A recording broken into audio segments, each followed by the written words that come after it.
हाँ भाई, पेट की तैयारी करने वाले चीतो आशा करते हैं सभी लोग ज़बरदस्त मस्त होंगे और तैयारी आप लोग दबा के कर रहे होंगे। तो हम आप लोगों के लिए प्रीवियस ईयर क्वेश्चन लेके आ रहे हैं विद डिटेल के साथ, और चैप्टर वाइज हम आप लोगों को करवा रहे हैं।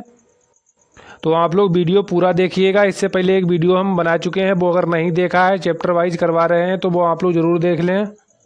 जैसा कि आप सभी लोगों को पता है, यूपी ट्रिपल एससी पेट की एग्ज़ाम डेट आ गई। आप लोगों का एग्ज़ाम कब होने वाला है? 6 सितंबर और 7 सितंबर में जो है आपका एग्ज़ाम होगा यूपी ट्रिपल एससी पेट का। और हम आप लोगों को PYQ क्वेश्चन करवा रहे हैं, यानी कि जो भी 2021 में पेपर हुआ था वो सभी पेपर करवाएंगे। 2022 में पेपर हुआ उसके सभी जो है पेपर करवाएंगे। उसके बाद जो है 2023 में काफ़ी टफेस्ट एग्ज़ाम हुआ, सभी शिफ्टों के वो पेपर करवाने वाले हैं। विद एक्स्ट्रा जानकारी आपको देने वाले, जो भी क्वेश्चन होगा उसके आसपास कि जितने भी क्वेश्चन बन सकते हैं वो सारे करवाएंगे। तो हम इसमें क्या क्या करवा चुके हैं, आप लोगों को पता है कि 50 नंबर की आती है, क्या आप लोगों की 50 नंबर की जीएस आती, तो सिलेबस आप सभी लोगों को पता होगा। तो जीएस हम करवा रहे हैं चैप्टर वाइज। तो हम यहाँ पर कंप्लीट कर चुके हैं सिंधु घाटी सभ्यता के क्वेश्चन, वैदिक सभ्यता, उसके बाद हम बौद्ध धर्म कंप्लीट कर चुके हैं, उसके बाद जैन धर्म कंप्लीट कर चुके हैं। इस वीडियो में क्या कंप्लीट करने वाले हैं, तो वीडियो पूरा देखिए। आप लोग अगर वीडियो हमारा पसंद आए तो वीडियो को लाइक करें, तभी चैनल को सब्सक्राइब करें, वैसे ना करें। तो यहाँ पर हम इस वीडियो में कवर करने वाले हैं मौर्य वंश को कंप्लीट करेंगे, उसके बाद गुप्त वंश को, हर्षवर्धन काल को, राजपूत काल, और यहाँ पर दिल्ली सल्तनत, और जो है मुगल साम्राज्य, ये यहाँ पर कवर करने वाले हैं। जो है 5 चैप्टर को कवर करेंगे। तो एक वीडियो में हम ये सब कवर कर चुके हैं। अब 3 वीडियो बनेंगे, जो कि यहाँ पर जो आपकी इतिहास से क्वेश्चन आते हैं, भारतीय इतिहास से, वो यहाँ पर आपके कंप्लीट हो जाएंगे। आप लोगों को बता दें, ये वाला वीडियो प्रैक्टिस सेट आ रहा है आप लोगों का है। इसमें जो क्वेश्चन इंपॉर्टेंट सिलेक्ट किए गए हैं, अगर आप लोग इसमें टेस्ट लगाना चाहते हो तो लगा भी सकते हो, और काफ़ी इंपॉर्टेंट क्वेश्चन लिए हैं और विद एक्स्ट्रा फैक्ट के साथ आप लोगों को बताया जाएगा। तो इस वीडियो को ज़रूर देख लें जाके मेरे चैनल पर। पेट के थ्रू ये सभी वैकेंसी आने वाली हैं 2025 में। अगर अच्छा स्कोर पेट का आपका रहा, 75 से ऊपर स्कोर रहा, तो आप नौकरी ले पाओगे, शॉर्ट लिस्ट हो जाओगे। तो ये सभी बम्पर भर्तियां आने वाली हैं, तो आप लोग देख सकते हो पेट के थ्रू आएंगी। तो आप लोगों को तैयारी जम के करनी चाहिए। जीके का काफ़ी वेटेज इसमें है। तो आप लोगों से रिक्वेस्ट है, वीडियो पूरा देखिए आप लोग। तो इसमें हम क्या क्या करवा चुके हैं, सिंधु घाटी सभ्यता, वैदिक सभ्यता, और यहाँ पर बौद्ध धर्म, जैन धर्म कंप्लीट करा चुके हैं। अब यहाँ पर हम आप लोगों को कवर कराने वाले हैं। आज यहाँ पर हम पढ़ेंगे किसके बारे में, मौर्य वंश से संबंधित। तो सबसे पहले आप लोगों को बता दें, ये PYQ क्वेश्चन आपको क्यों करना चाहिए। जैसे कि आप सभी लोगों को पता है, उत्तर प्रदेश में जो एग्जाम पेट का कंडक्ट कराती है एजेंसी, उसका नाम है यूपी ट्रिपल एससी आयोग, यानी उत्तर प्रदेश अधीनस्थ सेवा चयन आयोग जो है एग्जाम कंडक्ट करवाता है। तो उसमें जितने भी अभी तक क्वेश्चन पूछे गए, वो सभी क्वेश्चन आप लोगों को करवा रहे हैं। तो वीडियो पूरा देखिए आप लोग। और इसमें जो 2021 में पेपर हुआ था पेट का, 2022 में हुआ, 2023 में हुआ, 2024 में पेपर ही नहीं हुआ, तो 25 में होने वाला है। बाकी वीडियो वगैरह के जितने एग्जाम हुए टेक्नीशियन वगैरह के, वो सब यहाँ पर कंप्लीट हम क्वेश्चन करवाने वाले उसके। तो वीडियो पूरा देखिए। हमारा आज का रहेगा यहाँ पर कंप्लीट क्या करेंगे, मौर्य वंश को करेंगे, गुप्त वंश को पढ़ेंगे, हर्षवर्धन काल को पढ़ेंगे, उसके बाद यहाँ पर जो है राजपूत काल पढ़ेंगे, और उसके बाद हम पढ़ेंगे क्या, उसके बाद हम यहाँ पर विविध पढ़ेंगे, दिल्ली सल्तनत और मुगल साम्राज्य पढ़ेंगे। वीडियो जितना भी लंबा हो जाए कोई दिक्कत नहीं है। ये सभी हम जो है यहाँ पर अध्याय कंप्लीट करने वाले हैं। और ये कंप्लीट करने के बाद जो है आपके अंदर काफ़ी वो आ जाएगा, मतलब मोटिवेशन। और उसके बाद यहाँ पर तीसरा हमारा वीडियो आएगा। यहाँ तक आपके 5 नंबर की क्वेश्चन पूछे जाएंगे, मतलब यहाँ तक आज हम कंप्लीट कर लेंगे। उसके बाद ये बचेगा मध्यकालीन भारतीय इतिहास विविध, और ब्रिटिश राज्य का अभ्युदय और स्वतंत्रता संग्राम, ब्रिटिश राज्य का सामाजिक आर्थिक प्रभाव। तो ये मतलब यहाँ तक आपका इतिहास कंप्लीट हो जाएगा। उसके बाद राष्ट्रीय आंदोलन के ऊपर 2 वीडियो लाएंगे। राष्ट्रीय आंदोलन से यहाँ पर कितने क्वेश्चन पूछे जाते हैं, 5 क्वेश्चन पूछे जाते हैं, इसे कंप्लीट कर देंगे 2 वीडियो में। तो यहाँ से आपके 10 नंबर कंप्लीट हो जाएंगे हिस्ट्री के। बाकी हम चैप्टर वाइज करवा रहे हैं, तो वीडियो पूरा देखें आप लोग। तो ऊपर जो हम कंप्लीट कर चुके थे, क्या कंप्लीट कर चुके, सिंधु घाटी सभ्यता, वैदिक सभ्यता, जैन धर्म, बौद्ध धर्म को कंप्लीट कर लिया था। अब मौर्य वंश को कंप्लीट करेंगे, जो अभी आपको हमने बताया उसी के अकॉर्डिंग कंप्लीट करने वाले हैं। पहला क्वेश्चन क्या है, मेगस्थनीज जिन्होंने भारत के बारे में प्रसिद्ध ग्रंथ इंडिका लिखी, लिखी वह मूल रूप से किस देश के थे? तो मेगास्थनीज जो मेगास्थनीज था इसने पुस्तक कौन सी? इंडिका लिखी थी। तो सबसे पहले याद रखें आप लोग, जो मेगास्थनीज था इसने पुस्तक लिखी थी इंडिका। और ये किस देश का था? आपसे पूछा जाता है कि ये किसके दरबार में रहता था, ये भी पूछा जाता है। तो ये कहाँ का रहने वाला था? मेगास्थनीज जो इसने इंडिका पुस्तक लिखी, ये काफ़ी पूछी जाती है। तो ग्रीस देश का ये रहने वाला था। ये क्वेश्चन पूछा गया आप लोगों का यूपी SSSC अवर अधीनस्थ सेवा चयन में पूछा गया, 2019 में है। तो आपका राइट क्या हुआ? तो ये आपका राइट आंसर हो जाएगा ग्रीस। जो है मेगास्थनीज जो है इंडिका पुस्तक इसने लिखी और ग्रीस का रहने वाला था। तो वीडियो पूरा देखें। अगर आप लोगों का कोई डाउट वगैरह है तो कमेंट बॉक्स में कमेंट करें, और हमें लाइक से मतलब नहीं, अगर वीडियो आपको पसंद आता है तो एक प्यारी सी कमेंट मार दें और बताएं कि हाँ वीडियो पसंद आया है। तो वीडियो को पूरा देखें। तो मेगास्थनीज जो था ग्रीस का निवासी था, और ये क्या था? सेल्यूकस निकेटर का था, राजदूत था। क्या था ये? से मेगास्थनीज आपसे पूछा जाए कि मेगास्थनीज कौन था, तो किसका राजदूत था? ये सेल्यूकस निकेटर का राजदूत था। इसने पुस्तक इंडिका लिखी और ये चंद्रगुप्त मौर्य के दरबार में जो है आया था। ये आप लोग याद रखें, चंद्रगुप्त मौर्य के दरबार में आया था। इसकी पुस्तक इंडिका थी। सेल्यूकस निकेटर का ये राजदूत था। अब ये क्वेश्चन पूछा गया था 2021 में। 2021 में पेट में पूछा गया था, मौर्यकालीन भारत के विवरण वाली इंडिका के लेखक कौन थे? तो कौन हो जाएगा? आपका मेगास्थनीज हो जाएगा। इसने इंडिका पुस्तक लिखी थी, ग्रीस देश का रहने वाला था। तो अगर हम लोग मौर्य वंश के बारे में पढ़ रहे हैं तो उससे पहले थोड़ी डिटेल जान लेते हैं। तो मौर्य वंश जो है, मौर्य वंश भारत का प्राचीन एक शक्तिशाली क्या वंश था। तो इसकी जो है इसका शासनकाल कब से कब तक रहा? तो ये डेट याद रख लें आप लोग, 322 ईसा पूर्व से 185 ईसा पूर्व तक इसका शासनकाल रहा। तो इसका जो है संस्थापक कौन थे? तो ये चंद्रगुप्त मौर्य थे। कौन? मौर्य वंश के संस्थापक कौन थे? चंद्रगुप्त मौर्य थे। इनने जो है मौर्य वंश की स्थापना की थी। किसने? चंद्रगुप्त मौर्य ने मौर्य वंश की स्थापना की थी। और मौर्य वंश का जो है सबसे प्रसिद्ध सम्राट कौन था? अशोक था। तो अशोक के बारे में आपको पता होना चाहिए। अशोक से काफ़ी क्वेश्चन पूछे जाते हैं। और अशोक बौद्ध धर्म का मानने वाला था, यानी कि अनुयायी किसका था? बौद्ध धर्म को अशोक मानता था। और बौद्ध धर्म क्या क्या प्रचार प्रसार किया था और साम्राज्य का विस्तार किया था। मौर्य वंश का अंतिम शासक कौन था? बृहद्रथ था। ये याद रखें। मौर्य वंश की स्थापना किसने की थी? चंद्रगुप्त मौर्य ने की थी। और मौर्य वंश का सबसे जो है प्रसिद्ध और शक्तिशाली आपसे शासक पूछा जाएगा तो अशोक हो जाएगा। और अंतिम बृहद्रथ हो जाएगा। इस वंश का अंतिम शासक बृहद्रथ हो जाएगा। और बृहद्रथ की हत्या किसने की थी? पुष्यमित्र शुंग ने की थी। इसने शुंग वंश की स्थापना की थी। इसके बाद थोड़ा और डिटेल देख लेते हैं। तो वीडियो आप लोग पूरा देखें, आपको 100% यहाँ से मदद मिलेगी अगर आप वीडियो हमारा पूरा देखते हो। और उसके बाद कमेंट एक ज़रूर करके जाएं। मौर्य वंश का संस्थापक कौन था? चंद्रगुप्त मौर्य था, मौर्य वंश का संस्थापक। अब बात कर लेते हैं मौर्य वंश का सबसे प्रसिद्ध शासक कौन था या शक्तिशाली पूछा जाएगा तो अशोक सम्राट हो जाएगा। अब बात कर लेते हैं मौर्य साम्राज्य था, मौर्य वंश, उसकी राजधानी क्या थी? पाटलिपुत्र थी। आधुनिक पटना पड़ता है। और यहाँ पर जो है ये भी पूछा जाता है कि अर्थशास्त्र जो किसके द्वारा लिखी गई? चाणक्य के द्वारा पुस्तक लिखी गई या कौटिल्य विष्णुगुप्त कौटिल्य और चाणक्य, इनका एक ही नाम है। तो ये अर्थशास्त्र पुस्तक किसने लिखी थी? तो चाणक्य ने लिखी थी। इसी को विष्णुगुप्त या कौटिल्य कहते हैं।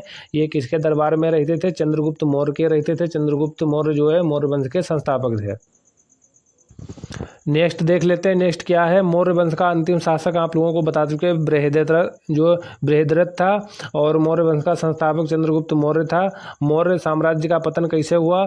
तो मौर्य वंश का जो अंतिम शासक था बृहद्रथ, उसकी हत्या किसने कर दी थी? तो सेनापति इसका था। किसका? बृहद्रथ का सेनापति था। कौन? पुष्यमित्र शुंग, जो इसने हत्या कर दी थी। उसके बाद जो है शुंग वंश की स्थापना की थी। अशोक ने कौन सा धर्म अपनाया था? तो बौद्ध धर्म अपनाया था। और ये काफ़ी पूछा जाता है।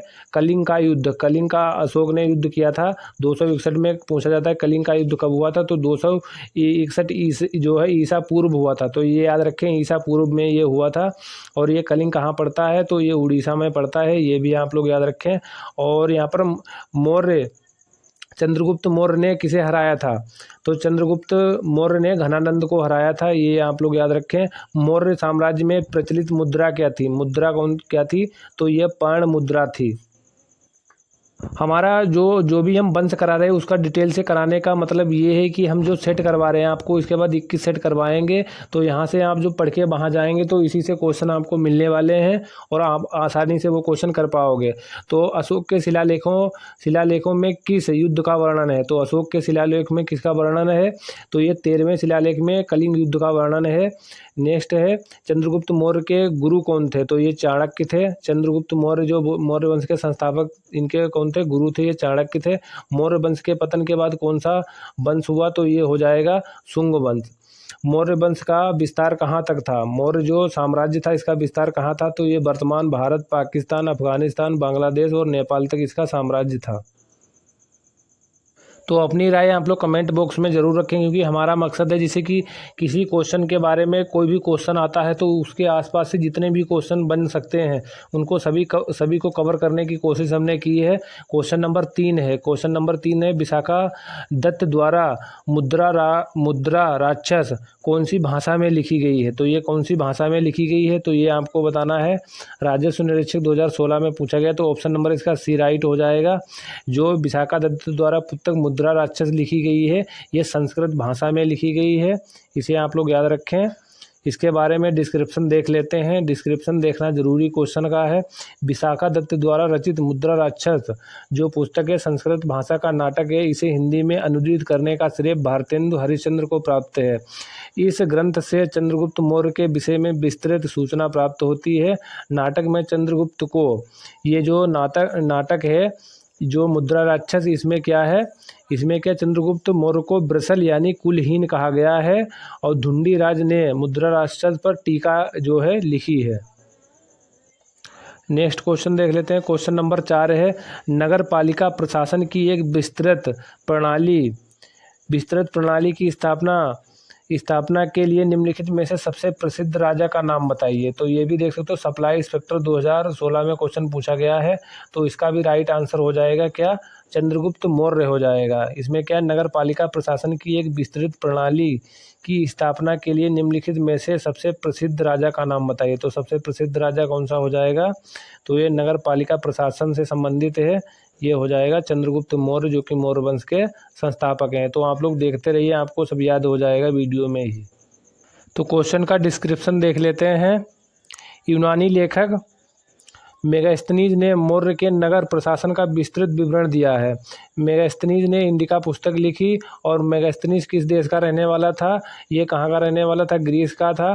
पाटलिपुत्र जो है मौर्य वंश की जो है राजधानी थी। प्रशासन का वर्णन मिलता है के अनुसार पाटलिपुत्र नगर का प्रशासन 30 सदस्यों की समिति द्वारा किया जाता था। यानी कि पाटलिपुत्र जो नगर था उसका प्रशासन जो है किसके द्वारा किया जाता था? 30 सदस्यों की समिति होती थी, उसके द्वारा इसका प्रशासन किया जाता था। इसकी कुल 6 समितियां होती थी तथा प्रत्येक समिति में 5 सदस्य होते थे। मेगास्थनीज के अनुसार नगर पालिका प्रशासन की एक विस्तृत प्रणाली की स्थापना चंद्रगुप्त मौर्य के द्वारा की गई थी। नेक्स्ट क्वेश्चन देख लेते हैं। नेक्स्ट क्वेश्चन नंबर देख लेते हैं 5। क्वेश्चन नंबर 5 में क्या है? क्वेश्चन नंबर 5 पूछा गया है, UP SSC combined technician service 2023 में पूछा गया, निम्नलिखित में से किस संप्रदाय में बिंदुसार की रुचि थी? तो बिंदुसार की रुचि किस में थी? तो ये हो जाएगा इसका राइट आंसर, आजीवक संप्रदाय में बिंदुसार की रुचि थी। बिंदुसार कौन था? तो थोड़ा वंश के बारे में जान लेते हैं, मौर्य वंश से संबंधित। तो मौर्य वंश में कुल 10 शासक हुए हैं। संस्थापक चंद्रगुप्त मौर्य थे। बिंदुसार उसके बाद शासक हुए। बिंदुसार का लड़का कौन हुआ? अशोक हुआ। आपसे पूछा जा सकता है इस प्रकार से, ये भी याद रखें आप लोग। और जो चंद्रगुप्त का उत्तराधिकारी बिंदुसार हुआ, जो कि इसका पुत्र था। तो कुल ये 10 शासक थे और लास्ट वाला शासक आप लोग ये जरूर याद रखें, एग्जाम में पूछा जाता है। भेदरथ अंतिम शासक था। इसकी हत्या किसने की थी? तो पुष्यमित्र शुंग ने की थी इसकी, और शुंग वंश की स्थापना की थी। तो वीडियो में हम आपको एक्स्ट्रा जानकारी दे रहे हैं, आप लोग कमेंट बॉक्स में ज़रूर बताएं कि हमारे द्वारा दी गई जानकारी ठीक है या नहीं है। फिलहाल हम अपने हिसाब से इसलिए दे रहे हैं क्योंकि इसके बाद जो है आपसे क्वेश्चन अगर पूछा जाए तो आपसे 100% क्वेश्चन बने। तो मौर्य सम्राट बिंदुसार जो है कौन सी संप्रदाय को ये मानते थे, रुचि रखते, तो आजीवक संप्रदाय धर्म था, या संप्रदाय या धर्म कह सकते हो, उसमें रुचि थी इनकी। यूनानी लेखक बिंदुसार ने अमित्रोकेडीज कहा, यानी कि इसे क्या कहा था, जो ये बिंदुसार को यूनानी लेखक था उसने कहा था अमित्रोकेडीज, का मतलब होता अमित्रघात, इसे क्या बोलते हैं, संस्कृत रूप होता अमित्रघात। भारतीय दर्शन और इतिहास के अध्येताओं के अनुसार आजीवक संप्रदाय, आपसे ये पूछा जाता है कि आजीवक संप्रदाय की स्थापना किसने की थी, और ये शासक आजीवक संप्रदाय को मानने वाला शासक कौन था, तो बिंदुसार था। और इसकी स्थापना किसने की थी आजीवक संप्रदाय की, तो मखलीपुत्र गोसाल ने की थी, ये याद रखें आप लोग। क्वेश्चन नंबर 6 देख लेते हैं। ये क्वेश्चन देख सकते हो, ग्राम विकास अधिकारी 2018 में पूछा गया, यही क्वेश्चन जो है पेट में पूछा गया, आगे आप लोगों को देखने को मिलेगा। सम्राट अशोक कौन सा शिलालेख कलिंग पर उनकी विजय का उल्लेख करता है, तो कौन सा करता है, तो ये 13वां शिलालेख हो जाएगा। इसमें उल्लेख किया गया है कि मतलब कलिंग पर विजय की उल्लेख किया गया है, इसमें बताया गया जो है 13वें शिलालेख में है। अशोक के जो कुल शिलालेख कितने थे, 14 शिलालेख थे। प्रथम शिलालेख था, उसमें क्या कहा गया है, मतलब इसमें पशु बलि की निंदा की गई है। और ये दो आप लोगों को याद रखना है, अभी आप लोगों को सभी अभिलेख बताएंगे आगे चल के। तो छठे का राइट आंसर हो जाएगा ऑप्शन नंबर डी। तो डिस्क्रिप्शन देख लेते हैं। कलिंग युद्ध उसके परिणामों के विषय में अशोक के 13वें शिलालेख से विस्तृत सूचना प्राप्त होती है। अशोक ने अपने राज्याभिषेक के 8 वर्ष बाद यानी कलिंग पर आक्रमण किया था। तो ये भी पूछा जाता है कि अशोक ने जो है जब राज्याभिषेक हुआ था उसके कितने वर्ष बाद जो है कलिंग पर आक्रमण किया था, तो 8 वर्ष बाद आक्रमण किया था। क्वेश्चन नंबर 7 है। क्वेश्चन नंबर 7 में क्या है, क्वेश्चन नंबर 7 है, अशोक के आक्रमण के दौरान कलिंग पूर्वी प्रांत की राजधानी कौन सी थी, तो ये कौन सी हो जाएगी, ऑप्शन नंबर डी सही हो जाएगा। जब अशोक ने कलिंग पर आक्रमण किया था तो पूर्वी प्रांत की राजधानी आपसे पूछी गई, तो इसका राइट आंसर हो जाएगा तोसली, इसका राइट आंसर हो जाएगा। तो आप लोगों को उड़ीसा में बता चुके हैं, ये तो कलिंग कहाँ पड़ता है, उड़ीसा में पड़ता है, तोसली भी उड़ीसा में पड़ता है। नेक्स्ट देख लेते हैं। क्वेश्चन नंबर पूछा गया है, क्वेश्चन नंबर 8 को पूछा गया है। इसमें क्या पूछा गया है, जैसा कि अशोक के शिलालेखों में उल्लेख किया गया है कि मौर्य साम्राज्य में राजधानी पाटलिपुत्र, मतलब मौर्य साम्राज्य जो मौर्य वंश की इसकी राजधानी क्या था, पाटलिपुत्र थी। यहाँ से आपका डाउट क्लियर हुआ। अन्य 4 प्रांतीय केंद्रों सहित 5 प्रमुख राजनीतिक केंद्र थे, तो निम्नलिखित में से कौन सा प्रांतीय केंद्र नहीं था, यानी कि पाटलिपुत्र राजधानी थी, इसके अलावा 4 अन्य जो है प्रांतीय केंद्र थे किसके, मौर्य वंश के, तो वो पूछा इनमें से कौन सा नहीं, तो तक्षशिला था। ये भी याद रखें कि जो है राजधानी के अलावा 4 प्रमुख केंद्र इनके थे, तो तक्षशिला हो जाएगा, सुवर्णगिरी हो जाएगा, उज्जैनी हो जाएगा, मगर इंद्रप्रस्थ नहीं था, तो ये नहीं था। आपका राइट आंसर क्या हो जाएगा, आपका राइट आंसर हो जाएगा नहीं है। तो क्वेश्चन को ध्यान से पढ़ें और मेरी बातों को ध्यान से सुने, इंद्रप्रस्थ इसका राइट आंसर हो जाएगा। तो 5 प्रांत यहाँ पर देख लेते कौन कौन से प्रांत हैं, इंपोर्टेंट है। मौर्य वंश जो पेट में लिखा हुआ वो इंपोर्टेंट है, डिटेल से यहीं से क्वेश्चन बनते हैं। तो ये उत्तरापथ था, दक्षिणापथ था, कलिंग था, अवंती रट था, और यहाँ पर आपका पूर्वी प्रदेश या प्राच्य हो जाएगा। तो ये कौन से 5 इनके प्रांत थे, इनकी राजधानी क्या है, उत्तरापथ की तक्षशिला थी, और अवंती रट की क्या थी, तो ये उज्जैनी हो जाएगी, कलिंग की तोसली हो जाएगी, और दक्षिणापथ की स्वर्णगिरी हो जाएगी, और पूर्वी प्रदेश या प्राच्य की ये हो जाएगी पाटलिपुत्र। तो ये आप लोगों को 5 राजधानियां याद रखनी हैं। नेक्स्ट क्वेश्चन नंबर 9 देख लेते हैं। क्वेश्चन नंबर 9 है, निम्नलिखित में से कौन सा अशोक के साम्राज्य अधीन नहीं था, मतलब अशोक का मतलब साम्राज्य में कौन सा स्थान नहीं था, इसमें पूछा गया है। तो कश्मीर अशोक के साम्राज्य में था, कर्नाटक भी था, और गुर्जर भी था, क्योंकि जो कश्मीर में श्रीनगर जो है किसने बसाया था, तो अशोक ने ही बसाया था, ये याद रखें। और आपका यहाँ पर हो जाएगा जो सही, मतलब इसमें पूछा नहीं है, तो नहीं का राइट आंसर आप लोगों का क्या है कि कामरूप नहीं था। मगर बाकी जो है अशोक के साम्राज्य के अधीन कौन कौन से थे, कश्मीर, कर्नाटक और गुर्जर, ये जो है तीनों जो दिए गए हैं ये अशोक के साम्राज्य के अधीन थे, मगर कामरूप नहीं था। तो कामरूप दिया गया, कामरूप का डिस्क्रिप्शन देख लेते हैं। उपयुक्त विकल्प में से कामरूप अशोक के साम्राज्य अधीन नहीं था। कामरूप का पहला ऐतिहासिक उल्लेख समुद्रगुप्त के 4वीं सदी में प्रयाग प्रशस्ति हर्षेण द्वारा रचित में मिलता है, जहां यह गुप्त साम्राज्य के सीमावर्ती राज्यों डुआक और समतट के साथ वर्णित है। क्वेश्चन नंबर 10 देख लेते हैं। 10 में क्या है, अशोक के कौन से शिलालेखों में ब्राह्मी लिपि का प्रयोग नहीं हुआ है? तो ये किसमें हो जाएगा, ये शहबाजगढ़ी हो जाएगा। इसमें जो है ब्राह्मी लिपि का प्रयोग नहीं हुआ है, तो आपका राइट आंसर हो जाएगा option number B. Question number 10 देख लेते हैं। 10 में की डिस्क्रिप्शन इसका देख लेते हैं। कौन सा शिलालेख ब्राह्मी लिपि में जो है प्रयोग नहीं की गई है लिपि, जो तो ये हो जाएगा शहबाजगढ़ी अभिलेख। तो अशोक के 14 बृहद शिलालेख विभिन्न राज्य आज्ञाएं शासन देश जो 8 भिन्न स्थानों से प्राप्त किए। अशोक के शहबाजगढ़ी तथा मानसेरा अभिलेख अन्य लेखों के विपरीत खरोष्टी लिपि में लिखे गए हैं, जो ईरानी आरमेइक से उत्पन्न थी। तो अशोक के जो 14 शिलालेख थे वो कहाँ कहाँ से मिले, एक बार इन पर नज़र डाल लेते हैं। तो आपसे पूछा जाता है कि इनमें से कौन सा शिलालेख भारत में नहीं है। तो मानसेरा ये पाकिस्तान में पड़ता है, शहबाजगढ़ी कहाँ पड़ता है, पाकिस्तान में पड़ता है। और अभी ये शहबाजगढ़ी से पूछा गया था किसकी जो है ब्राह्मी लिपि प्रयोग नहीं की गई। जो शहबाजगढ़ी में जो मिला है अभिलेख, इसमें जो है ब्राह्मी लिपि का प्रयोग नहीं किया गया है। और ये कांधार है, ये कांधार में मिला है जो ये शिलालेख है। ये इसमें ये याद रखें, जो मतलब भारत में नहीं, ये पेपरों में काफ़ी पूछे जाते हैं।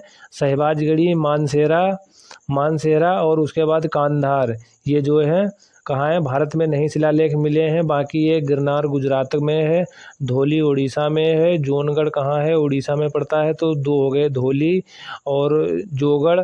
धौली जोगढ़ ये उड़ीसा में हो गए हैं। और सुपारा महाराष्ट्र में है, कालसी उत्तराखंड में है, एरागुंडी आंध्र प्रदेश में है, सुन्नति कर्नाटक में है और शिशुपालगढ़ उड़ीसा में। तो उड़ीसा में 3 हो गए, एक धौली हो गया, जोगढ़ हो गया और आपका ये कौन सा हो गया है, उड़ीसा में पड़ता है शिशुपालगढ़ हो जाएगा। मानसेरा शहबाजगढ़ी पाकिस्तान में, एक अफगानिस्तान में भी कंधार है और गुर्जर मध्य प्रदेश में है, रूपनाथ मध्य प्रदेश में, सासाराम एक बिहार में हो जाएगा। तो मध्य प्रदेश में, उड़ीसा में कितने हो गए, उड़ीसा में 3 हो गए, मध्य प्रदेश में 2 हो गए।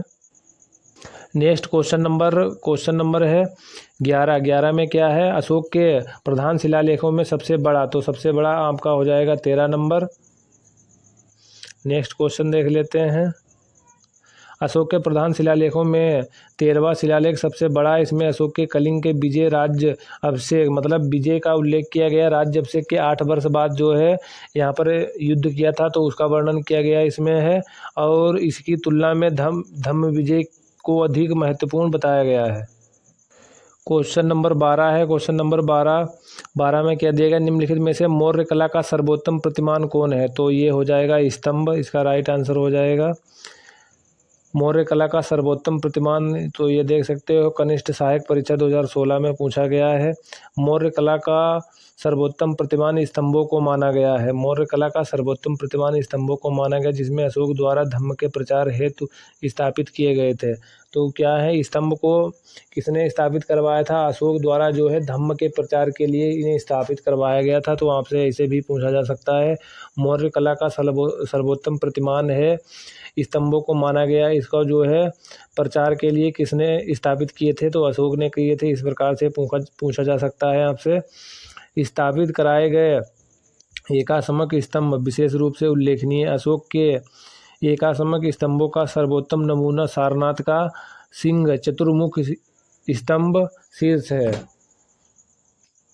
तो आप लोगों से पूछा जाता है कि सारनाथ में स्थित अशोक स्तंभ जो है किसने बनवाया था, ये भी पूछा जाता है, या स्थापित किया था? तो ये अशोक ने ही किया था। तो नेक्स्ट क्वेश्चन नंबर 13 है। क्वेश्चन नंबर 13 में पूछा गया, अशोक का सिंह चतुर्मुख स्तंभ, अशोक का सिंह चतुर्मुख स्तंभ शीर्ष देश एक स्थान पर था। तो ये कहाँ था? ये सारनाथ में था, आज भी सारनाथ में स्थित है। डिस्क्रिप्शन देख लेते हैं। तो जो लोग तैयारी किए उनका भी रिवीजन हो जाएगा। वीडियो देखें और अपना फीडबैक ज़रूर दें। सम्राट अशोक का एक स्तंभ सारनाथ में स्थित है जिसे अशोक महान ने बनवाया था। सारनाथ में जो स्थित है, ये पूछा जाता है कि सारनाथ में अशोक स्तंभ स्थित है, इसे किसने बनवाया था? तो अशोक ने बनवाया था। सारनाथ में स्थित स्तंभ के शीर्ष, जो सारनाथ में स्थित है अशोक स्तंभ, उसके जो शीर्ष है स्तंभ का, उसमें 4 शेर बैठे हुए हैं, ये ध्यान रखें। उसमें शेर देखे होंगे आपने, 5 रुपये का देखा होगा, तो उसमें क्या है, सारनाथ में स्थित जो है अशोक स्तंभ में, उसमें भी 5 रुपये के पीछे देखा होगा जो शेर होते हैं। तो उसमें क्या है, चारों तरफ उनके मुख हैं, तो 4 शेर बैठे हुए हैं, सभी की पीठ एक दूसरे से सटी है। सारनाथ के अशोक स्तंभ को भारत का राष्ट्र प्रतीक के रूप में अपनाया गया है। सिंह चतुर्मुख के निचले भाग में स्थित चक्र को भारतीय तिरंगे के मध्य रखा गया है। ये इंपॉर्टेंट फैक्ट है, आप लोग याद रखें। नेक्स्ट क्वेश्चन नंबर है 15, question number 14 sorry guys, question number 14 है, मौर्य अर्थव्यवस्था मुख्य रूप से निर्भर थी। तो मौर्य जो अर्थव्यवस्था थी किस पर निर्भर थी? तो ये कृषि पर हो जाएगा। ऑप्शन नंबर जो है ए राइट हो जाएगा। तो इसका राइट आंसर कृषि हो जाएगा। तो इसमें ये आप लोगों के याद रखने की बात है कि जो है मौर्य अर्थव्यवस्था किस पर निर्भर थी? जो मौर्य अर्थव्यवस्था थी ये कृषि पर निर्भर थी। और भूमि कर जो होता था, मतलब जो भूमि कर लिया जाता था राजा द्वारा, तो उसे क्या कहा जाता था? भाग कहा जाता। ये काफ़ी इम्पोर्टेंट है कि मतलब किसको क्या कहा जाता था उस समय मौर्य के शासनकाल में या मुगल शासनकाल में, ये ऐसे क्वेश्चन पूछे जाते हैं। तो नेक्स्ट क्वेश्चन देख लेते हैं। तो ये चीज़ आप लोग याद रखें कि मौर्य वंश में भूमि कर को भाग कहा जाता था और राजस्व का प्रमुख स्रोत था। तो और जो इसमें आपसे पूछा जा सकता है कि कौन सा भाग लिया जाता था? तो उत्पादन का 6/1, यानी कि जो 6 उत्पादन होता है उसका एक हिस्सा लिया जाता था कर का। नेक्स्ट क्वेश्चन देख लेते हैं। क्वेश्चन नंबर 15 है। 15 में क्या है? देवनाम। क्वेश्चन नंबर 15 है, तो इसमें पूछा गया है कि देवा नाम प्रिय किसे कहा जाता था? तो ये अशोक को कहा जाता था। नेक्स्ट क्वेश्चन देख लेते हैं। देवानाम प्रिय यानी कि मौर्य शासक अशोक को कहा जाता था। अशोक को प्रियदर्शी भी कहा जाता था। तो ये 2 नाम याद रखें आप लोग। एक तो ये हो जाएगा आपका देवानाम या देवनाम प्रिय हो जाएगा, और दूसरा हो जाएगा प्रियदर्शी। तो ये 2 नाम अशोक के थे। और अशोक का नाम कहाँ कहाँ से अशोक मिलता है? तो मास्की हो जाएगा, एक गुर्जरा हो जाएगा, नेत्तूर हो जाएगा, और उडे गोलम हो जाएगा। के अभिलेखों से जो है अशोक का नाम अशोक मिलता है। ये इम्पोर्टेंट है कि मास्की हो जाएगा, एक क्या हो जाएगा, गुर्जरा हो जाएगा, नेत्तूर हो जाएगा, उडे गोलम हो जाएगा। यहाँ से जो है अशोक का नाम अशोक मिलता है। अशोक को धम्म नीति एवं कलिंग युद्ध के लिए विशेष तौर पर जाना जाता है। तो धम्म नीति का संबंध अशोक से, ये याद रखें। क्वेश्चन नंबर 16 देख लेते हैं। अभी आप लोगों ने क्वेश्चन देखा था, ऊपर हमने आपको बताया था कि देवानाम प्रिय यानी कि देव प्रिय या प्रियदर्शी। तो ये 2022 पेट में पूछा गया था कि मतलब किसका नाम था? तो ये हो जाएगा जो है सम्राट अशोक का। ऑप्शन नंबर आपका डी था, पेट में पूछा गया। तो यूपी SSSC ने जितने भी क्वेश्चन पूछे हैं तो देख सकते हो उनका जो संबंध कहीं ना कहीं से है कि किसी दूसरे एग्जाम में पूछे गए, वो इसमें पूछ दिया गया है। तो PYQ क्वेश्चन आपके एग्जाम के लिए इम्पोर्टेंट रहने वाले हैं। तो यहाँ पर हमने जो है मौर्य वंश कंप्लीट कर लिया। आप गुप्त वंश पर आ जाते हैं। तो गुप्त वंश देख लेते हैं। तो आप लोग अपनी राय ज़रूर दें कमेंट बॉक्स में, और फीडबैक देना ज़रूरी है क्योंकि हमें भी तो पता चले कि हम मेहनत कर रहे हैं, हमारी कामयाब हो रही या नहीं। क्वेश्चन नंबर 1 है, निम्नलिखित में से किस शासक के दरबारी कवि हरिसेन थे? काफ़ी इम्पोर्टेंट क्वेश्चन है और पता नहीं 20 बार पूछा गया है। तो ये हो जाएगा हरिसेन, काफ़ी इम्पोर्टेंट। तो किसके दरबारी कवि थे हरिसेन? तो ये हो जाएगा समुद्रगुप्त के। ऑप्शन नंबर जो है राइट हो जाएगा आपका सी वाला। तो 2022 पेट में पूछा गया है। तो जो हरिसेन थे समुद्रगुप्त के जो है दरबारी कवि थे। और विशेष रूप से जो है इनने रचना किसकी की थी? तो हरिसेन ने जो है प्रयाग प्रशस्ति की रचना की थी। आपसे पूछा जाएगा कि जो हरिसेन थे इन्होंने किसकी रचना की थी? तो प्रयाग प्रशस्ति की रचना की थी। किसके दरबारी कवि थे? तो ये समुद्रगुप्त के दरबारी कवि थे। नेक्स्ट देख लेते हैं। क्वेश्चन नंबर 2 देख लेते हैं। क्वेश्चन नंबर 2 में क्या? समुद्रगुप्त की प्रशस्ति संस्कृत में एक कविता के रूप में किस कवि द्वारा रचित है? तो ये जो है किसके द्वारा हो जाएगी? हर्षेण के द्वारा हो जाएगी। प्रयाग प्रशस्ति की रचना आप लोगों से पूछा जा सकता है किस भाषा में की थी? तो ये संस्कृत भाषा हो जाएगी। और हर्षेण किसके दरबारी कवि थे? समुद्रगुप्त के थे। और प्रयाग प्रशस्ति जो है जिसकी रचना इन्होंने की, हर्षेण ने, संस्कृत भाषा में की थी। इस क्वेश्चन का डिस्क्रिप्शन चेक कर लेते हैं। 2023 वाले पेड में पूछा गया, समुद्रगुप्त की प्रशस्ति संस्कृत में एक कविता के रूप में कवि हर्षेण द्वारा रचित थी, जिसे इलाहाबाद यानी कि वर्तमान में प्रयागराज कर दिया गया। नाम इलाहाबाद का है। अशोक के स्तंभ पर अंकित किया गया है। तो अशोक जो स्तंभ है सारनाथ से जो है लिया गया है। इसका निर्माण अशोक ने करवाया था। तो ये इसमें जो क्या है, जो प्रशस्ति थी इन्होंने जो लिखा था उसको जो है उसमें अंकित किया गया। हर्षेण राजा समुद्रगुप्त के दरबारी कवि थे। तो वीडियो पूरा देखते रहिए आप लोग। वीडियो पूरा देखें, आप बार बार बोल के जो है रिपीट हो जाएगा, आपको याद हो जाएगा। क्वेश्चन नंबर 3 है, खगोलविद बारहमिहिर और कवि कालिदास किसके दरबार का हिस्सा थे? तो इसका जो राइट आंसर हो जाएगा ऑप्शन नंबर आपका ये राइट हो जाएगा। ये विक्रमादित्य के जो है क्या थे? दरबारी थे।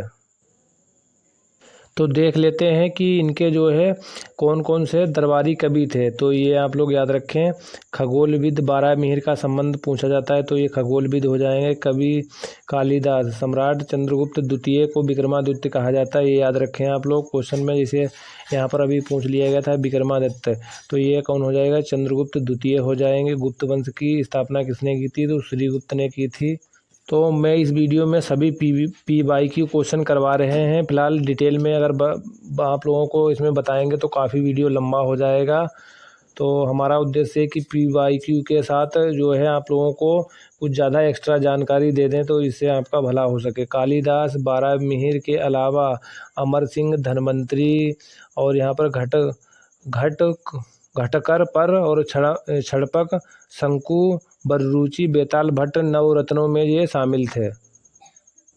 तो ये नाम आप लोग याद रखें कि नवरत्न मतलब किस गुप्त वंश के शासक के उसमें रहते थे दरबार में। तो ये आप लोग याद रखें, चंद्रगुप्त द्वितीय या विक्रमादित्य ये उपाधि इनकी थी। चंद्रगुप्त द्वितीय की जो है उपाधि सेकंड की क्या थी? विक्रमादित्य।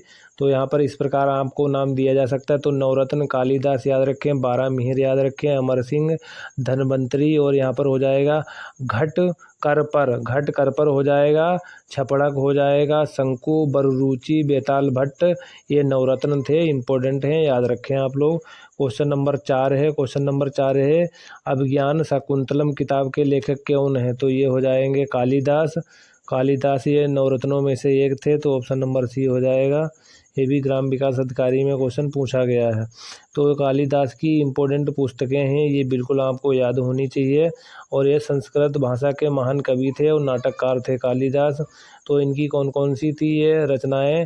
अभिज्ञान शाकुंतलम, विक्रमोर्वशीय, मालविका अग्नि मित्रम, रघुवंशम, कुमार संभव, मेघदूत और ऋतुसंहार, इनकी ये रचनाएं हैं। ये बिल्कुल आपको रटा होना चाहिए। तो ये एक बार दोबारा देख लेते हैं कौन कौन सी थी इनकी। संस्कृत भाषा के महान कवि थे जो अभिज्ञान शाकुंतलम के अतिरिक्त यहाँ पर विक्रमोर्वशीय, मालविका अग्निमित्रम, रघुवंशम, कुमार संभव और मेघदूत और ऋतुसंहार, ये सभी पुस्तकें कालिदास की हैं। तो आप लोग कुछ इमेजिन कर पा रहे हैं तो आप लोगों ने देखा होगा अभिज्ञान शाकुंतलम पुस्तक है, ग्राम विकास अधिकारी 2018 में इनकी पूछी गई। नीचे आप लोग देख सकते हो मालविका अग्निमित्रम पुस्तक जो है 2021 में lower UP triple lower subordinate में पूछी गई है। तो पुस्तकें इंपॉर्टेंट इनकी हैं, पेट में भी पूछी गई हैं, बिल्कुल रट लें आप लोग। तो मालविका अग्निमित्रम पुस्तक कालिदास द्वारा लिखी गई है। नेक्स्ट देख लेते हैं। क्वेश्चन नंबर 6 है, गुप्त काल की प्रसिद्ध महिला शासक कौन थी? तो गुप्त काल की जो है प्रसिद्ध महिला शासक कौन थी? तो ये प्रभावती हो जाएगा। ऑप्शन इसका राइट आंसर ऑप्शन नंबर जो है बी सही हो जाएगा। डिस्क्रिप्शन चेक कर लेते हैं। गुप्तकालीन प्रसिद्ध महिला शासिका प्रभावती गुप्ता थी। यह चंद्रगुप्त द्वितीय की पुत्री एवं बाकाटक नरेश रुद्रसेन की द्वितीय की पत्नी थी। गुप्त काल के दौरान प्रभावती गुप्ता बाकाटक राज्य की संरक्षिका के रूप में शासन कार्य का संचालन किया था। नेक्स्ट क्वेश्चन नंबर 7 है, चंद्रगुप्त मौर्य के इस प्रसिद्ध राजनीतिक सलाहकार को निम्नलिखित नामों में से जाना जाता था इसके अलावा। तो यहाँ पर दिया गया है, मतलब इसके अलावा कहने का मतलब है, यहाँ पर पूछा गया है चंद्रगुप्त मौर्य का राजनीति कौन था। तो यहाँ पर राजनीति ये चाणक्य थे, कौटिल्य थे और विष्णुगुप्त मतलब नाम पूछा है। तो अर्थशास्त्र जो है कौटिल्य चाणक्य के द्वारा पुस्तक लिखी। ऑप्शन नंबर इसका जो राइट आंसर हो जाएगा डी। तो ये ग्राम विकास अधिकारी में पूछा गया है। तो ये समुद्रगुप्त नहीं थे, ये शासक थे। बाकी इस राजनीतिक सलाहकार कौन थे, चाणक्य, कौटिल्य, विष्णुगुप्त। इसका राइट आंसर हो जाएगा आपका डी वाला, ये नहीं थे। डिस्क्रिप्शन चेक कर लेते हैं। कौटिल्य अथवा चाणक्य, विष्णुगुप्त एक राजनीतिक के बाद चंद्रगुप्त मौर्य के प्रधान मंत्री थे, ये भी याद रखें। यहाँ पर अमात्य भी कहा जाता था प्रधानमंत्री को। तो इसका राइट आंसर हो जाएगा ऑप्शन नंबर जो है डी वाला सही हो जाएगा। इनका नाम विष्णुगुप्त चाणक्य कौटिल्य था। किसका, अर्थशास्त्र पुस्तक लिखी थी चाणक्य ने, और ये चंद्रगुप्त मौर्य के प्रधानमंत्री थे। क्वेश्चन नंबर 8 है, तो यहाँ पर देख सकते हो पूछ लिया गया पेट में 2022 में निम्नलिखित में से किस शासक के दरबार में बहुत से विद्वानों को नवरत्न के रूप में अलंकृत किया गया था। तो ये चंद्रगुप्त द्वितीय हो जाएंगे। इसी को विक्रमादित्य जो है कहा गया है। तो ये नाम याद रखिए कौन कौन रहते थे। घटपरक हो जाएगा। घटकर कौन कौन थे ये देख लेते हैं। तो ये दरबारी कभी याद रखें क्योंकि नाम थोड़ा इनका अटपटा है। घटकर, पर, छपड़क, धनवंतरी, अमर सिंह, बारामिहिर, कालिदास, शंकु, बर्रुचि, बेताल भट्ट, ये नवरत्न थे। एक बार फिर चेक कर लें आप लोग। जो दरबारी कवि थे विक्रमादित्य के नाम से, इनका नाम था चंद्रगुप्त द्वितीय की उपाधि विक्रमादित्य थी। नवरत्न थे, इसमें कौन कौन थे एक बार देख लेते हैं। तो ये हो जाएंगे नवरत्नों में धनवंतरी, बारामिहिर, अमर सिंह, शंकु, छपड़क हो जाएगा, बर्रुचि, बेताल भट्ट और घटकर पर ये शामिल थे। पूछा गया भारतीय इतिहास में धनवंतरी कौन थे। तो धनवंतरी ये कौन थे, नवरत्नों में से एक थे। तो इसका जो राइट आंसर हो जाएगा धनवंतरी ये क्या थे। तो ये इसका ऑप्शन नंबर देख सकते हो, पेट में क्वेश्चन 2021 में पूछा गया। तो ऑप्शन नंबर सी राइट हो जाएगा। ये कौन थे, ये ऑप्शन नंबर सी हो जाएगा। विक्रमादित्य की सभा को सुशोभित करने वाले एक प्रसिद्ध चिकित्सक थे। मिला के धन्वंतरी के बारे में इतना आपको याद रखना है कि ये चिकित्सक थे। अब हर्षवर्धन काल पर देख लेते हैं। और यहाँ पर जो कुछ वंश बचे हैं जिनके बारे में मतलब ज़्यादा डिटेल से हमने नहीं बताया, तो हम प्रैक्टिस सेट करवाएंगे। कल हमारा प्रैक्टिस सेट आपको मिल जाएगा शाम को, वो ज़रूर देखें आप लोग। उसमें जो जिस मतलब वंश के बारे में डिटेल से नहीं बताया तो उसको जो कराएंगे तो उसके बारे में बता देंगे। तो हर्षवर्धन काल, तो इसमें पूछा गया कन्नौज से पूर्व हर्षवर्धन कहाँ का शासक था। तो इसका जो राइट आंसर हो जाएगा थानेश्वर हो जाएगा। ऑप्शन नंबर डी राइट हो जाएगा। तो ऑप्शन नंबर डी हो जाएगा। डिस्क्रिप्शन चेक कर लेते हैं। हर्षवर्धन कन्नौज से पूर्व थानेश्वर का शासक था। यहीं पर पुष्यभूति वंश की स्थापना हुई थी और राज्यवर्धन की मृत्यु के पश्चात 606 ईस्वी में हर्षवर्धन थानेश्वर की गद्दी पर बैठा और हर्ष के शासनकाल में ही चीनी यात्री कौन आया था, हेनसांग। तो ये याद रखें आप लोग ज़रूर, चीनी यात्री किसके शासनकाल में आया था, हर्षवर्धन के शासनकाल में आया था। तो एक बार हर्षवर्धन के वंश के बारे में जान लेते हैं। तो सबसे पहले हर्षवर्धन के बारे में जान लेते हैं। तो हर्षवर्धन का जन्म कहाँ हुआ, थानेश्वर यानी कि हरियाणा में इनका जन्म हुआ था 540 में। याद रखें, ये फैक्ट बताने के बाद सीधे हम क्वेश्चन करवाएंगे। हर्षवर्धन का जन्म 590 ईस्वी में थानेश्वर हरियाणा में हुआ था और इनके पिताजी कौन थे, प्रभाकर वर्धन के यहाँ हुआ था। पुष्यभूति से संबंधित थे जिसे वर्धन वंश कहा जाता है। तो सबसे पहले याद रखें आप लोग, इसे वर्धन वंश को ही पुष्यभूति वंश भी कहा जाता है। उसके बाद यहाँ पर ये जालंधर, कश्मीर, नेपाल, इनसे जो इनके सामंत जो क्षेत्र थे उनमें कौन कौन था, कश्मीर था, जालंधर यानी कि पंजाब हो जाएगा, नेपाल और वल्लभी यानी कि गुजरात, ये कहाँ हो जाएंगे, इनसे संबंधित क्षेत्र हो जाएंगे। हर्ष ने अधिकांश उत्तरी भारत को एकीकृत किया, मतलब उत्तरी भारत को इन्होंने जोड़ा। उसके बाद यहाँ पर जो कुछ इम्पोर्टेंट पूछे जाते हैं कि इनको हराया किसने था। हर्षवर्धन को पुलकेशन द्वितीय ने हराया था, ये भी याद रखें। और ये चालुक्य अभिलेखों में हर्षवर्धन को क्या कहा गया है? शकलोत्तरापथनाथ कहा गया है। ये याद रखें आप लोग, शकलोत्तरापथनाथ कहा गया है किसमें? चालुक्य अभिलेखों में। इम्पोर्टेंट है। उसके बाद इनकी रचनाएं कुछ इम्पोर्टेंट है, याद रखें। रत्नावली, प्रियदर्शिका और नागानंद, ये इनकी 3 रचनाएं हैं, काफ़ी पेपरों में पूछी जाती हैं, इसे याद रख लें। और हर्षचरित्र, ये पूछा जाता है कि बाणभट्ट किसके जो है दरबारी कवि थे, तो ये हो जाएंगे किसके? हर्षवर्धन के। और हर्षवर्धन द्वारा ये रत्नावली, प्रियदर्शिका और नागानंद, ये जो है इनकी रचना की संस्कृत भाषा में की, ये इम्पोर्टेंट है। और हर्षवर्धन के शासनकाल में कौन आया था?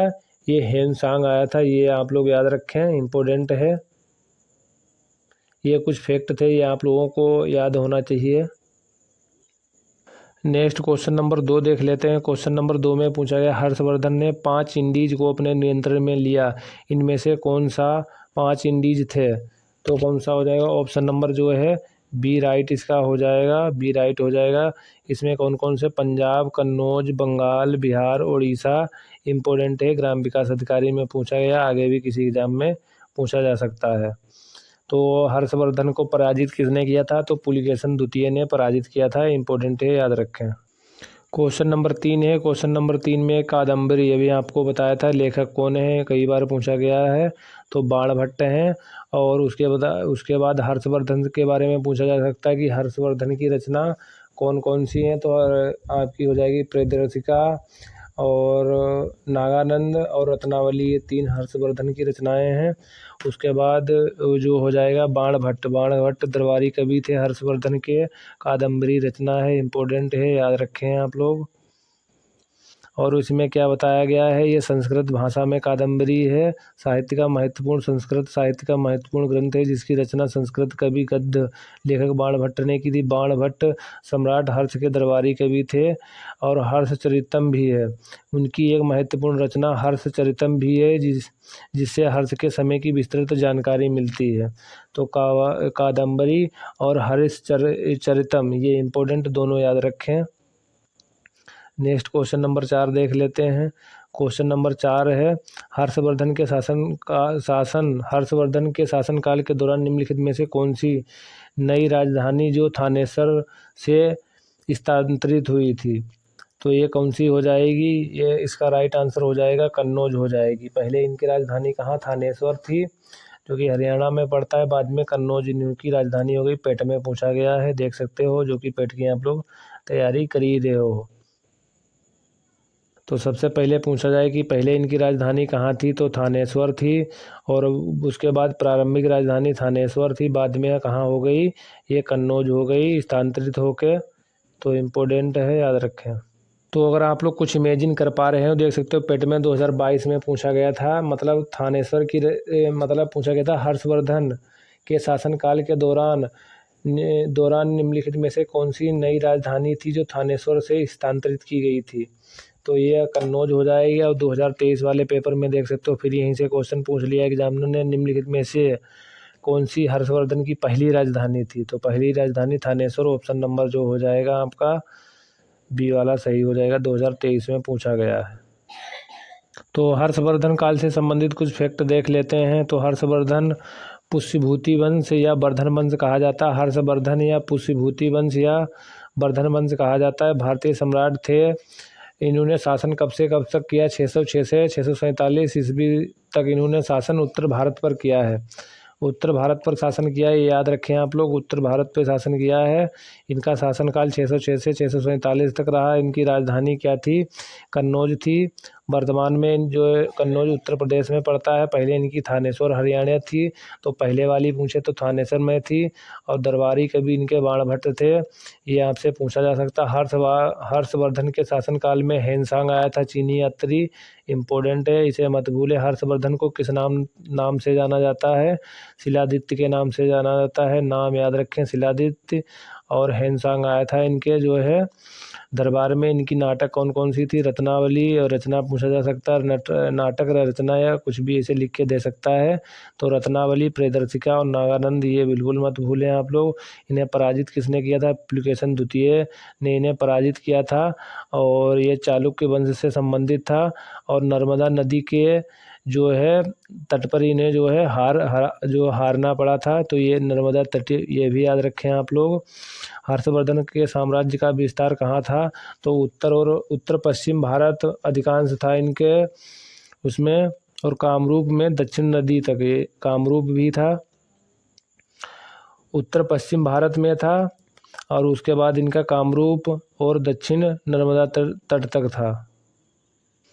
इम्पोर्टेंट क्वेश्चन, हर्षवर्धन यानी हर्ष या हर्षवर्धन आप कह सकते हो, प्रशासन में भौगिक कौन था? तो भौगिक कौन था? इम्पोर्टेंट है, भौगिक याद रखें।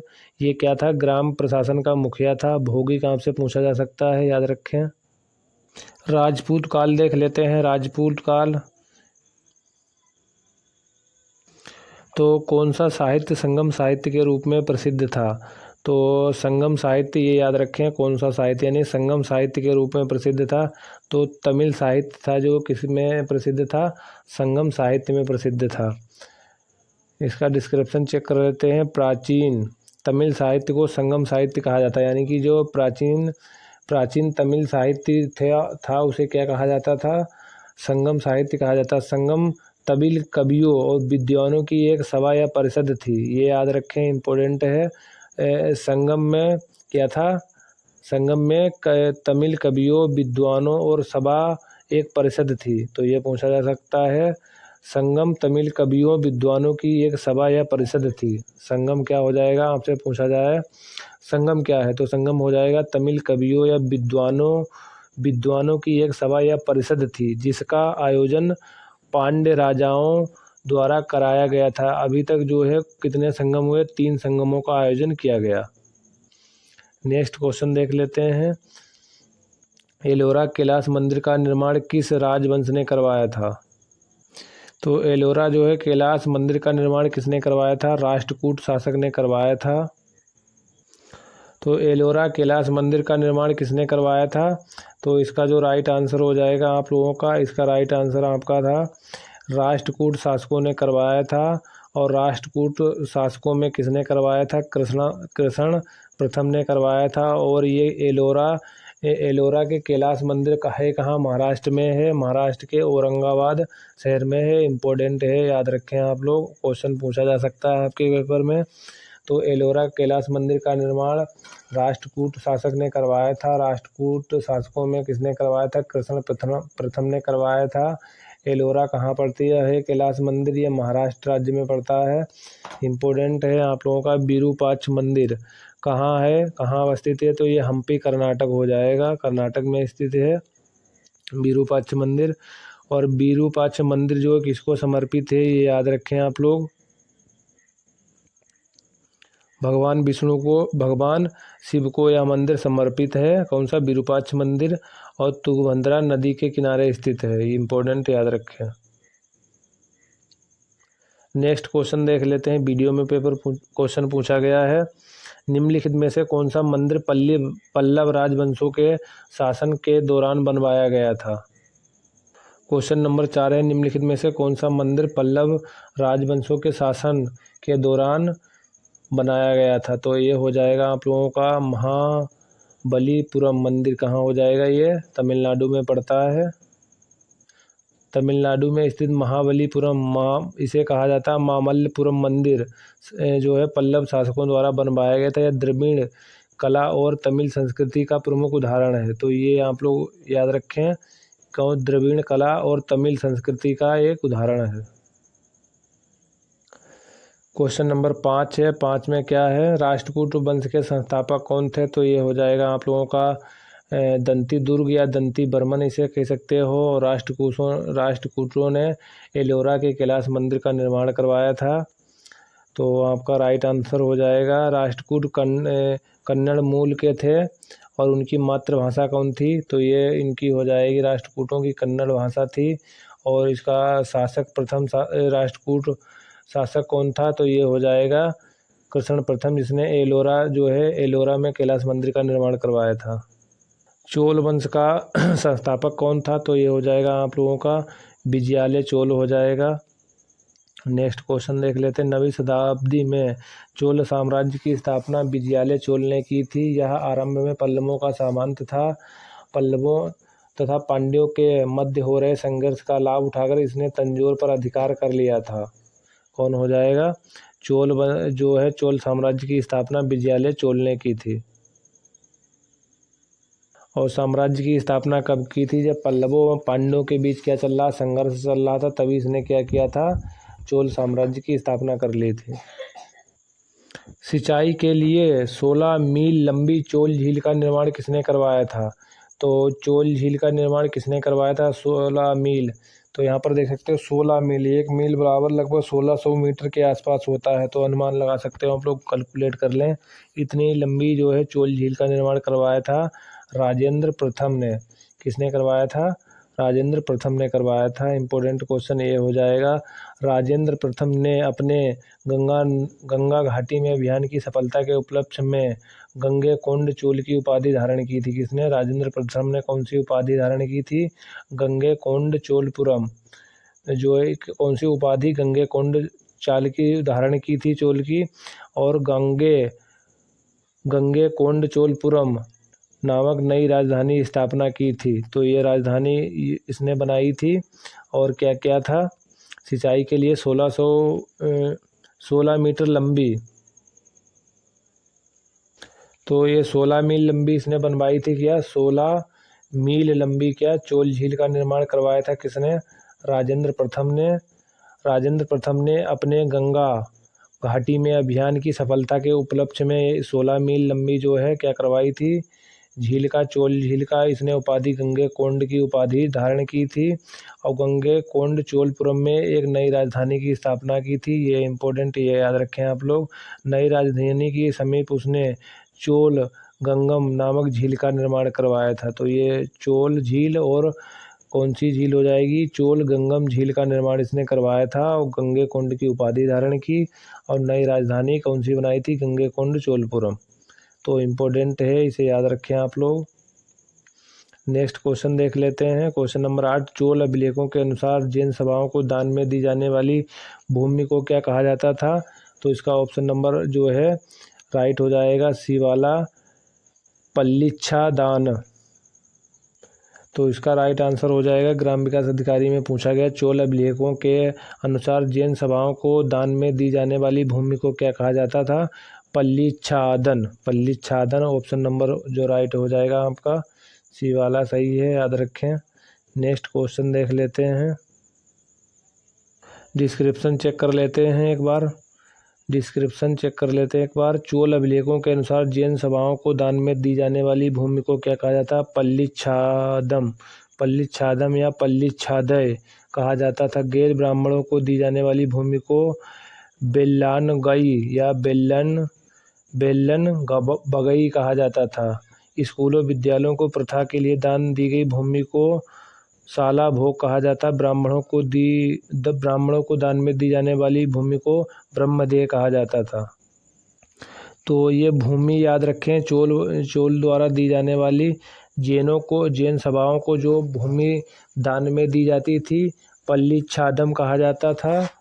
क्या कहा जाता? पल्लिच्छादम कहा जाता था। गैर ब्राह्मणों को दान में दी जाने वाली भूमि को क्या कहा जाता था?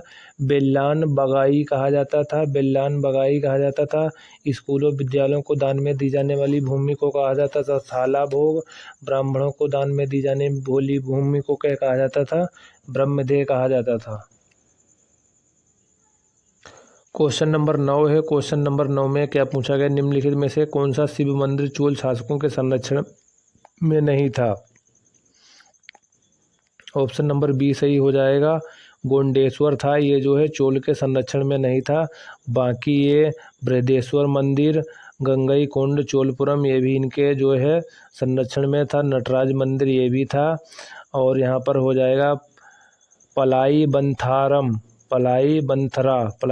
मंदिर, ये भी तंजावुर भी, ये भी जो इनके जो है संरक्षण में था।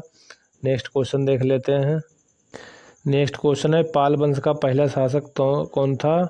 तो ये गोपाल हो जाएगा, इसे याद रखें। नेक्स्ट क्वेश्चन नंबर 11 है। 11 में क्या है, पहले इसे डिस्क्रिप्शन देख लेते हैं। पाल वंश का संस्थापक गोपाल था। इसने 750 से 770 तक शासन किया था। बौद्ध मतानुयायी था, यानी कि बौद्ध धर्म को ये मानता था। नालंदा में उसने एक विहार का निर्माण करवाया था। तो पाल वंश का कौन संस्थापक था, गोपाल था, और बौद्ध धर्म को मानता था। शासनकाल 750 से 770 था तक इसने किया है, और उसने नालंदा यानी कि बिहार में एक बिहार का निर्माण करवाया है, नालंदा में। क्वेश्चन नंबर 11, पाल साम्राज्य भारत के किस हिस्से में था? तो इसका जो राइट आंसर हो जाएगा ऑप्शन नंबर बी हो जाएगा, पूर्वी हिस्से पर था। पाल वंश का जो संस्थापक गोपाल था, ये याद रखें, बौद्ध धर्म को मानता था। पाल साम्राज्य भारत के पूर्वी हिस्से बंगाल बिहार से संबंधित है। पाल वंश की स्थापना गोपाल ने की थी। इस वंश के शासक धर्मपाल गोपाल था। धर्मपाल ने क्या, विक्रमशिला विश्वविद्यालय की स्थापना करवाई थी। सोमपुरी बिहारों की स्थापना किसने करवाई थी? धर्मपाल ने। क्वेश्चन नंबर 12 है। क्वेश्चन नंबर 12 में है कि 12वीं शताब्दी के आरंभ में दिल्ली पर शासन था, तो किसका था? तोमर वंश का था। इम्पोर्टेंट याद रखें 12वीं शताब्दी के आरंभ में किसका था? तोमर वंश का था। वन रक्षक में क्वेश्चन पूछा गया है। विधान वन रक्षक एवं वन रक्षक परीक्षा 2016 में पूछा गया है। 12वीं शताब्दी के आरंभ में दिल्ली पर तोमर वंश का शासन था, और इसका जो शासक कौन था? अनंगपाल था। इम्पोर्टेंट है, याद रखें। नेक्स्ट क्वेश्चन देख लेते हैं। नेक्स्ट क्वेश्चन जो है, प्राचीन भारत से विविध क्वेश्चन पूछे गए हैं, वो देख लेते हैं। 6ठी शताब्दी से 12वीं शताब्दी तक निम्नलिखित में से कौन सा सबसे शक्तिशाली महाजनपद था? तो ये सही हो जाएगा ऑप्शन नंबर जो है बी वाला, मगध। तो आप लोगों से पेपर में ये भी पूछा जा सकता है कि मतलब 16 महाजनपदों में भारत बटा था, तो ये किस में उल्लिखित है? तो बौद्ध ग्रंथ जो है अंगुत्तर निकाय में ये बताया कि पूरा भारत जो है 16 महाजनपदों में बटा था। और जैन ग्रंथ जो है, जैन ग्रंथ कौन सा है? भगवती सूत्र शायद है, उसमें ये उल्लेख किया गया है। तो आपसे पूछा गया है कि 6 से 14वीं शताब्दी तक सबसे शक्तिशाली महाजनपद कौन था? मगध था। और अगर आपसे पूछा जाए कि ये 16 महाजनपद हैं, उनमें से 8 महाजनपद उत्तर प्रदेश में अकेले पड़ते थे, ये याद रखें। नेक्स्ट क्वेश्चन नंबर पूछा गया है। नेक्स्ट क्वेश्चन पूछा गया, सूरसेन महाजनपद की राजधानी कौन सी थी? तो सूरसेन कौन सी थी? मथुरा थी, ये याद रखें। सूरसेन महाजनपद की राजधानी मथुरा थी। अंग की जो है चंपा अंग की महाजनपद की राजधानी थी। आपसे ये पूछा जा सकता है। सूरसेन जो है महाजनपद की राजधानी मथुरा थी। अंग की चंपा थी, राजधानी थी। काशी की क्या थी? वाराणसी थी। तो ये 16 महाजनपदों में से एक महाजनपद था, जो कि इसकी वैशाली की बंजी महाजनपद की राजधानी थी, ये याद रखें। और 6ठी शताब्दी पूर्व में जैन बौद्ध ग्रंथों में कितने महाजनपदों का उल्लेख किया गया? तो ये 16 महाजनपदों का राइट आंसर आपका हो जाएगा ऑप्शन नंबर बी, तीसरे का। डिस्क्रिप्शन चेक कर लेते हैं। 6ठी शताब्दी ईसा पूर्व के जैन बौद्ध ग्रंथों में 16 महाजनपदों का उल्लेख किया गया है। 16 महाजनपदों का उल्लेख जैन ग्रंथ भगवती सूत्र और बौद्ध ग्रंथ अंगुत्तर निकाय में किया गया। तो आपसे पूछा जा सकता है कि 16 महाजनपदों का उल्लेख किस में मिलता है? बौद्ध ग्रंथ अंगुत्तर निकाय और जैन ग्रंथ भगवती सूत्र में जो है 16 महाजनपदों का उल्लेख मिलता है। क्वेश्चन नंबर 4 पेट में पूछा गया, चरक संहिता संबंधित है। अभी चरक के बारे में बताया था आप लोगों को, तो ऑप्शन नंबर जी सी सही हो जाएगा, चिकित्सा से संबंधित।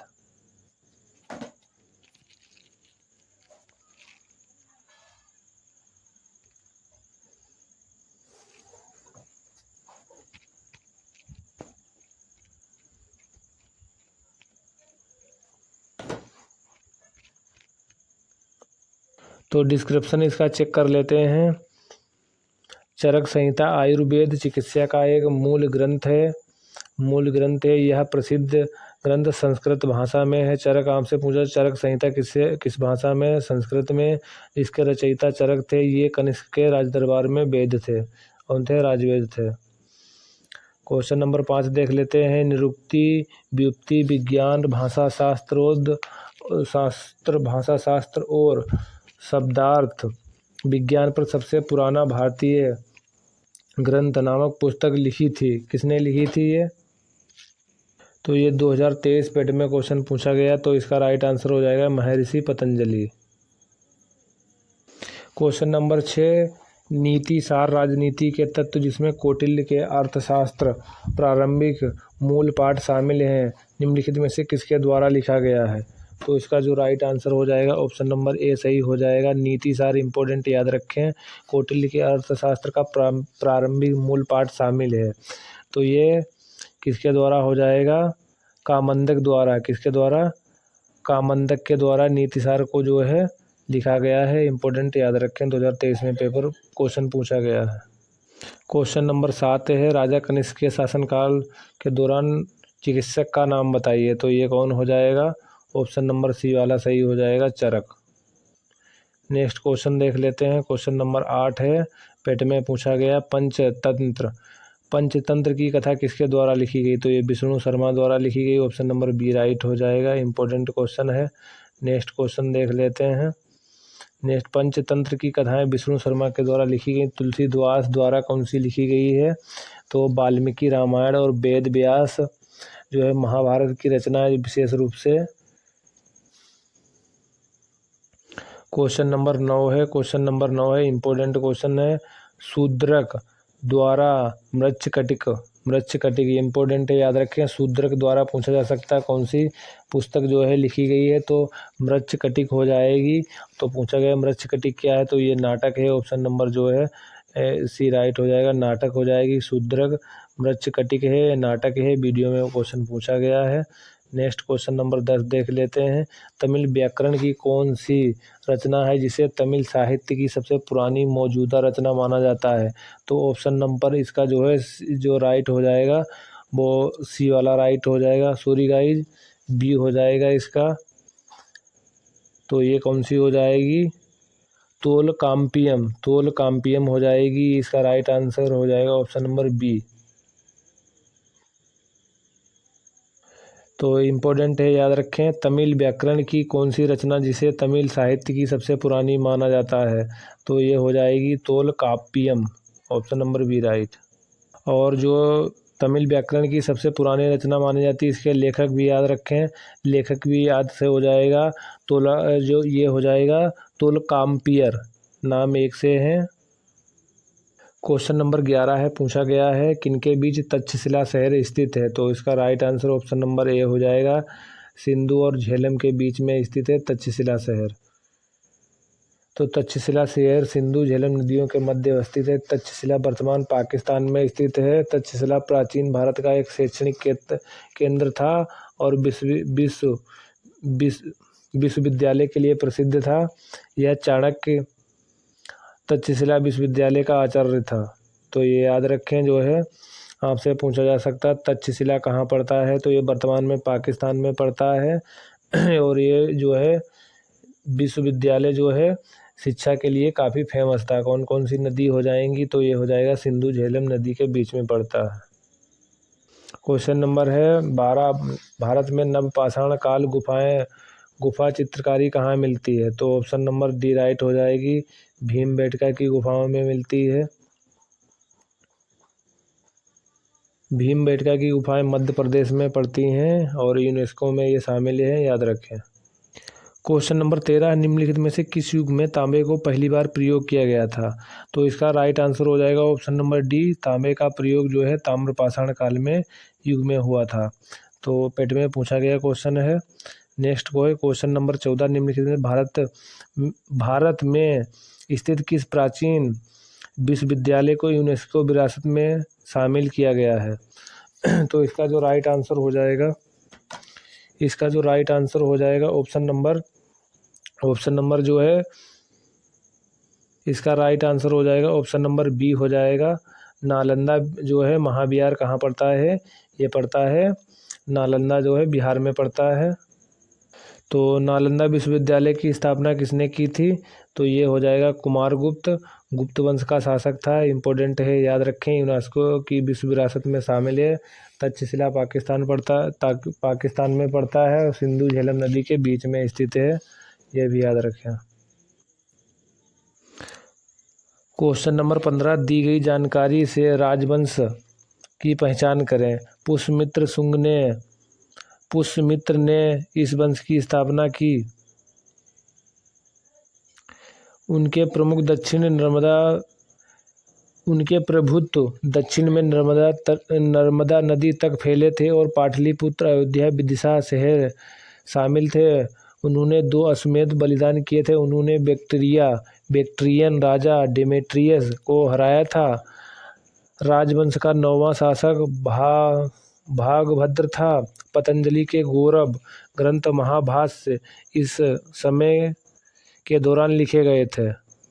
मतलब ये यहाँ पर जानकारी दी गई है, तो ये आपको बताना है ये जानकारी सब किस वंश से संबंधित है। तो पुष्यमित्र ने इस वंश की स्थापना की थी। उसके प्रभुत्व दक्षिण नर्मदा तक फैले थे। पाटलिपुत्र, अयोध्या, विदिशा शहर शामिल थे। उन्होंने अश्वमेध बलिदान किए थे। बैक्ट्रियन राजा डेमेट्रियस को हराया था।